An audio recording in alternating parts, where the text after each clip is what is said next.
Hello and welcome back students. ये है अपना चैप्टर नंबर 1 सिविक्स का। इसको अपन ने लास्ट सेशन में स्टार्ट कर दिया था ऑलरेडी।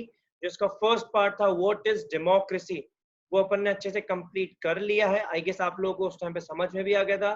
तो उसका जो सेकंड पार्ट है why democracy, why do we need democracy, democracy क्यों, ठीक है। तो आज अपन उसको डिस्कस करेंगे।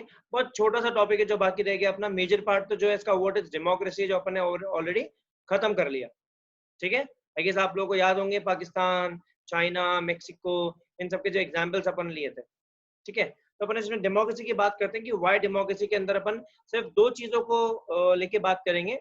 एक तो मतलब दोनों में आर्ग्यूमेंट्स होंगे, एक होगा आर्ग्यूमेंट्स अगेंस्ट, एक होगा arguments in favour of democracy obviously, ठीक है।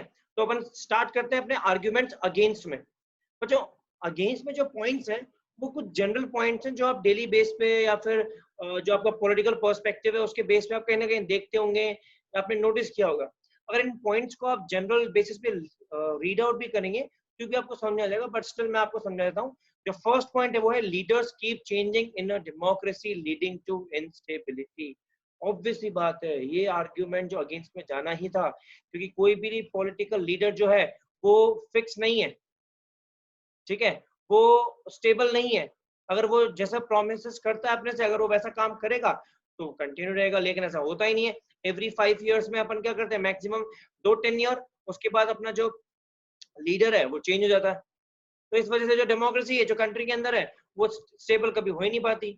दूसरा, डेमोक्रेसी के आजकल क्या हो गया, democracy is all about political competition. For an example कि अभी मान लीजिए जो गवर्नमेंट है जो काम कर रही है, लेट्स से बीजेपी अभी जीती हुई है, वो अच्छा खासा रूल कर रही है। नाउ सपोज अगर कोरोना वायरस नहीं होता या इससे पहले वाली सिचुएशन देखें तो जब लास्ट का जो 4th year आता है तभी गवर्नमेंट अच्छे से काम करती है, राइट। तभी करती है ना, वेलफेयर, लोगों का रोड्स बनाना, अच्छी अच्छी स्कीम्स निकालना, प्रोग्राम्स कंडक्ट करना, जो प्रोमिस किए थे उनसे रिलेटेड वर्क करना। तो लास्ट में तो करती है, क्यों करती है, ताकि उनके पास वापस से वोट्स आ सके। तो क्या हुआ, इट्स ऑल अबाउट कंपटीशन। उस कंपटीशन की वजह से अपन लोगों का वेलफेयर होता है, that's an another thing. But again होता तो कंपटीशन ही है, कल को हम नहीं करेंगे तो कांग्रेस कर लेगी, वो जीत जाएगी। ऐसा भी नहीं होने देना, है ना। दूसरा क्या, थर्ड पॉइंट क्या हो गया कि many people have to be consulted in a democracy that leads to delays. भैया डेमोक्रेसी है तो बहुत लोग हैं, लोकसभा में, राज्यसभा में, पार्लियामेंट के अंदर बहुत सारे लोग हैं। कोई भी एक डिसीजन जो है इतनी आसानी से पास नहीं हो सकता, उसको सारे के सारे मेंबर्स के थ्रू पास होना पड़ेगा, मतलब कंसल्टेशन इतनी ज्यादा लगेगी, है ना। आज तुम खुद सोचो कि आप लोगों को ये डिसीजन लेना है और वो अगर बोला जाए कि आपको 100 जनों से पूछने के बाद लेना है, आप क्या बोलोगे, अरे यार 100 जनों से पूछना है फिर डिसीजन लूंगा, मैं खुद से ले लूंगा भैया, वो ज्यादा अच्छा है ना। क्योंकि 100 जनों से डिसीजन लेना अपने आप में बहुत बड़ी चीज है। आ रहा है समझ में, 100 जनों से डिसीजन लेना अपने आप में बहुत बड़ी चीज है। तो कंसल्टेशन में टाइम लगेगा, और टाइम लगेगा तो डिसीजन लेट आएगा, डिसीजन लेट आएगा तो गवर्नमेंट के ऊपर ट्रस्ट कैसे जनरेट होगा, फिर नहीं हो पाएगा ना, ठीक है। उसके बाद fourth point, elected leaders do not know the best interest of the people. ये तो वेरी ऑब्वियस वाली बात है। जो लीडर वहां पे इलेक्ट होता है, जो सेलेक्ट हो जाए, उसको अपन सेलेक्ट करते हैं, इलेक्ट करते हैं, उसको नहीं पता होता कि एक्चुअल में पब्लिक को क्या चाहिए। उनको सिर्फ ये पता होता है कि उनके अकॉर्डिंग क्या नीड्स है और उसको कैसे सेटिस्फाई करना है ना। उनको एक्चुअल नीड्स थोड़ी पता है अपनी, कि भैया कंट्री की नीड्स क्या है, पॉवर्टी को रिड्यूस करना है, एम्प्लॉयमेंट को बढ़ाना है। इसके ऊपर काम करने के बजाय क्या करते हैं, अलग अलग स्कीम्स निकलती रहती हैं। उन स्कीम्स के थ्रू क्या होता है, फिर बहुत जगह बहुत सारी गवर्नमेंट स्कैम्स करती, स्कैंडल्स होते हैं। तो इस ये भी एक तरह के आर्ग्यूमेंट जो है वो अगेंस्ट में जा रहा है। उसके बाद जो फिफ्थ पॉइंट है, that is very easy, corruption. Corruption तो होगा भाई, करप्शन को नहीं कंट्रोल कर सकते आप। डीमोनेटाइजेशन हो गया लेकिन उसके बाद भी करप्शन क्या रुका नहीं, आई गेस करप्शन बढ़ गया। पहले तो 1000 रुपए के नोट में करप्शन होता था, अब तो 2000 के नोट में करप्शन हो रहा है, ठीक है। तो ये चीजें हैं, ये भी अगेंस्ट का ही है, ठीक है। और लास्ट पॉइंट जो है, जो ऑर्डिनरी पीपल है उनको नहीं पता उनके लिए क्या अच्छा है। जैसे फॉर एग्जांपल आज मैं हूँ, मुझे पॉलिटिक्स के बारे में कुछ नॉलेज अगर नहीं है, मैं नहीं जानता कौन है बीजेपी में, नहीं जानता कौन है कांग्रेस, मुझे कुछ भी नहीं पता, है ना। तो मैं तो किसी को भी वोट कर दूंगा, लेकिन मेरे वोट से पूरा इंडिया सफर कर सकता है 5 years के लिए, या मेरे वोट से पूरा इंडिया जो प्रॉब्लम्स है उसको इरेडिकेट भी कर सकता है। ठीक है, तो एक ऑर्डिनरी पीपल जो जो आम जनता है उनको पता ही नहीं होता, उनको भी पता होना चाहिए कि वो वोट किसको कर रहे हैं और इस पार्टी को ही क्यों कर रहे हैं। ठीक है, जो आपके 6 पॉइंट थे आपके अगेंस्ट में डेमोक्रेसी के, जो पहला था अपना इंस्टेबिलिटी, दूसरा आपका कंपटीशन, तीसरा आपका डिलेज इन डिसीजन मेकिंग, चौथा आपका leaders do not know the best interest of the people, fifth आपका करप्शन, सिक्स्थ आपका ऑर्डिनरी पीपल जो बिल्कुल नहीं जानते। तो इन आर्ग्यूमेंट से अपने को समझ में आ गया कि भैया डेमोक्रेसी के कितने सारे नेगेटिव पॉइंट्स हैं, लेकिन जब किसी के नेगेटिव होते हैं दैट मीन्स उसके पॉजिटिव भी तो है, तभी तो अपन बोल सकते हैं कि हाँ इसके नेगेटिव पॉइंट्स हैं, पहले पॉजिटिव थे। तो उसके अपन पॉजिटिव एस्पेक्ट्स, पॉजिटिव पॉइंट्स की तरफ अगर नजर डालें तो आर्ग्यूमेंट जो है फेवर में वो भी सेम 5 to 6 पॉइंट्स हैं। इसमें जो पहला पॉइंट है उसमें क्लियर लिखा हुआ है कि जो डेमोक्रेटिक गवर्नमेंट है वो एक तरीके से अकाउंटेबल तो है, मतलब उसमें अपन ट्रस्ट तो कर सकते हैं। फॉर एग्जाम्पल जो चाइना का एग्जाम्पल लिया, चाइना ने क्या कर दिया कि आपको राइट तो दे दिया राइट टू वोट का, लेकिन एक तरीके से फाइनल अथॉरिटी तो उसके पास ही है, मतलब फाइनल पावर्स उसके पास ही है, लीडर उसके अकॉर्डिंग होना चाहिए, उसके फेवर से होना चाहिए, उसके अप्रूवल से होना चाहिए। इंडिया में क्या होता है कि भैया अगर अपन ने कोई डिसीजन ले लिया तो वो माना जाता है, ठीक है, और जो सामने इलेक्शन जीता है जो डिसीजन लेगा वो उल्टा रिस्पॉन्सिबल भी होता है कि उसने डिसीजन ये क्यों लिया, उससे क्या पब्लिक का वेलफेयर हो रहा है या नहीं हो रहा है, बिकॉज अपने पास राइट्स हैं, डेमोक्रेसी है अपने पास, मीडिया है अपने पास, वो सवाल उठा सकती है जिसका पॉलिटिकल पर्सपेक्टिव से उसका करियर बिगड़ सकता है अगर वो प्रॉपर जवाब नहीं दे पाए तो। That is the power of media and democracy. China में ऐसा कुछ नहीं है, चाइना में कम्युनिस्ट पार्टी जो बोल दिया दैट इज फाइनल, ठीक है। उसी से मिलता जुलता अपना सेकंड पॉइंट है वो यही है, improve the quality of decision making.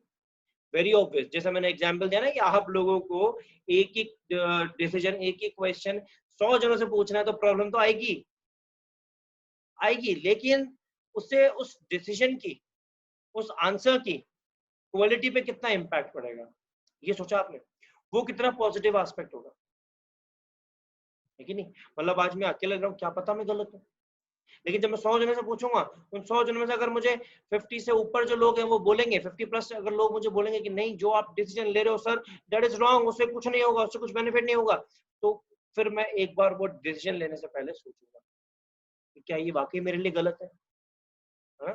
तो इस वजह से डिसीजन मेकिंग में हेल्प तो करता है बॉस, है ना। Third point, democracy provides a method to deal with differences and conflicts. Pretty much true.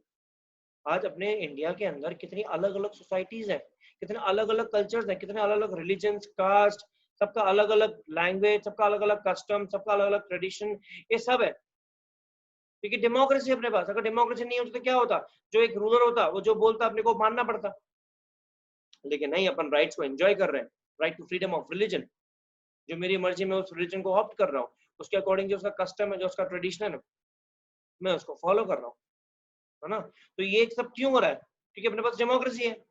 Democracy तो उसका सोल्यूशन है। अगर डेमोक्रेसी नहीं होती तो मैं क्या अपनी मर्जी से कोई भी रिलीजन को ऑप्ट कर पाता, मेरे पास वो राइट ही नहीं होता, जो फंडामेंटल राइट्स होते हैं ना, मेरे पास वो राइट्स ही नहीं होते, है ना।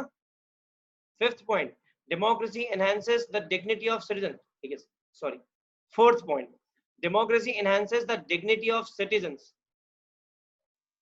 आप खुद सोच के चलो कि आपके पास राइट्स हैं, ठीक है, आपको सब पता है, आप प्रॉपर एजुकेटेड पर्सन हो, आपके पास पूरी नॉलेज है, तो ऑटोमेटिक ऑटोमेटिक अगर 10 पुअर लोग हैं जिनके जो अनएजुकेटेड हैं और आप एक जने हो जो एजुकेटेड हो, न्यू राइट्स के बारे में नॉलेज है, तो ऑटोमेटिक आपकी डिग्निटी कहीं ज्यादा ऊपर है उनसे, ठीक है। मतलब आप मान के चलो कि अगर डेमोक्रेसी है तो एक तरीके से बराबरी है, इक्वालिटी है। मतलब फॉर एग्जाम्पल कि आज मान लो कि एक बच्चा है जो मान लो जैसे अपन लोग ही हैं, मैं 10th क्लास में पढ़ता हूँ, मेरा जो फ्रेंड है, ठीक है, वो भी 10th क्लास में। डिफरेंस ये है कि वो 10th क्लास में पिछले 8 सालों से है और मैं 10th क्लास में अभी पहुंचा हूँ, तो डेट मीन्स हम दोनों की एज में 8 to 9 ईयर्स का डिफरेंस हो गया, मतलब मेरे से बहुत बड़ा हो गया। 8 ईयर्स में से बड़ा हो गया ना, तो काफी ह्यूज डिफरेंस आ गया। लेकिन यहाँ पर एक चीज में इक्वल है हम लोग, वो किसमें, डेमोक्रेसी के पर्सपेक्टिव में। उसके पास भी उतने राइट है, मेरे पास भी उतने राइट है, अब मैं इसको कंपेयर कर लूं, चाहे अपने प्राइम मिनिस्टर के साथ, चाहे मैं किसी एक्टर के साथ कंपेयर कर लूं, अगर शाहरुख खान से भी कंपेयर करूंगा ना, भले वो कितना अमीर आदमी क्यों नहीं है, लेकिन है तो उसके पास उतने राइट जितने मेरे पास और आपके पास है। डिग्निटी तो वही है, उन्हीं को तो एंजॉय कर रहे हैं अपन आज, है कि नहीं?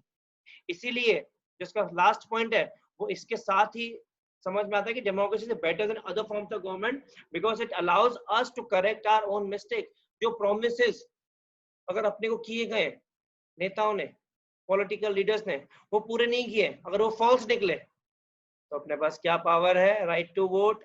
अपन इजीली उनको क्या कर सकते हैं? चेंज कर सकते हैं, बदल सकते हैं, अपनी मिस्टेक जो अपन से हुई थी उसको सुधार सकते हैं। ये पावर कौन देता है अपने को? Democracy, right to vote. ठीक है, आया बच्चों समझ में? ये था वाई डेमोक्रेसी। इसके अपन ने दो चीज देखी, arguments against and arguments in favour. ठीक है, अब जो इस अगर आपको अच्छे समझ में आ गया होगा, तो उसके बाद का जो अपना टॉपिक है ब्रॉडर मीनिंग ऑफ डेमोक्रेसी, ये बेसिकली आपका सिर्फ डेफिनेशन और अंडरस्टैंडिंग बेस्ड जो अपन स्टार्टिंग में ऑलरेडी जो है वो डिस्कस कर चुके हैं अपन, है ना? कि डेमोक्रेसी क्या होता है, डेमोक्रेसी की क्या जरूरत है, उसकी क्या नीड है ना? डेमोक्रेसी क्या होता है? where rulers are elected by the people, where a majority is allowed to take decision on the behalf of all the people। ये होता है ना, मेजोरिटी डिसीजन लेती है कि भैया पूरे मेजोरिटी ने इकट्ठा कर लिया, वोट बैंक बना लिया, और जिसको वोट दे दिया वो जीत गए, और जब वो जीत गया तो वो अपने ऊपर रूल करेगा क्योंकि अपन लोगों ने उसको इलेक्ट किया है। तो क्या है ये? डेमोक्रेसी है। ठीक है, तो यही सब चीजें हैं जो अपन ने स्टार्टिंग में डिस्कस करी है, जो बेसिक मीनिंग है वो सब इन लास्ट के दो स्लाइड्स में दे रखा है, जो आपको अच्छे से पढ़ना है, उसको समझना है, और इससे रिलेटेड जो क्वेश्चंस है वो आप लोगों को रेज करने हैं। ठीक है, तो ये broader meaning of democracy basically आपके पूरे चैप्टर का क्या है? एक समरी है, एक समराइज है ना? फॉर एग्जाम्पल, जो अगर आप इस पैराग्राफ है, इस पैराग्राफ की लास्ट लाइन आप पढ़ेंगे कि all people can sit together and make decision directly, democracy में ही हो सकता है कि हम सारे लोग एक ही बात के ऊपर डिसीजन ले सकते हैं, चाहे वो अमीर हो चाहे वो गरीब हो, सबके सामने सेम सिचुएशन होगी। अगर मैं महीने का 4 लाख रुपए भी कमाता हूं तब भी वोटिंग लाइन में खड़ा हूंगा, और जो मेरे साथ खड़ा होगा वो महीने का भले 10 रुपए भी कमाता हो तब भी मैं उसकी लाइन में खड़ा हूंगा। हो सकता है कि वो मेरे से आगे खड़ा रहे। That is the power of democracy, है ना? तो अपने को ये चीजें नहीं बोलनी है कि डेमोक्रेसी के अंदर भैया अपने पास इक्वालिटी है, कोई भी तरह का डिस्क्रिमिनेशन यहाँ पे नहीं हो सकता। ठीक है बच्चों, आया समझ में? ये था अपना इस चैप्टर का remaining topic, why democracy and broader meanings of democracy, जो आपका इस बेसिकली टॉपिक का समरी है, सिनॉप्सिस है, जो आपको अच्छे से अंडरस्टैंड करना है। ये इसलिए आपकी स्लाइड में दिया हुआ है ना? आप लोग इसके अच्छे से नोट्स बना लीजिएगा, अच्छे से इसको अंडरस्टैंड कर लीजिएगा। ठीक है, ओके बच्चों, अपन फिर मिलेंगे अपने नेक्स्ट सेशन के साथ। अब जो नेक्स्ट होगा अपन स्टार्ट करेंगे हिस्ट्री। ओके, घर पे रहिए, सुरक्षित रहिए, बाय बाय स्टूडेंट्स।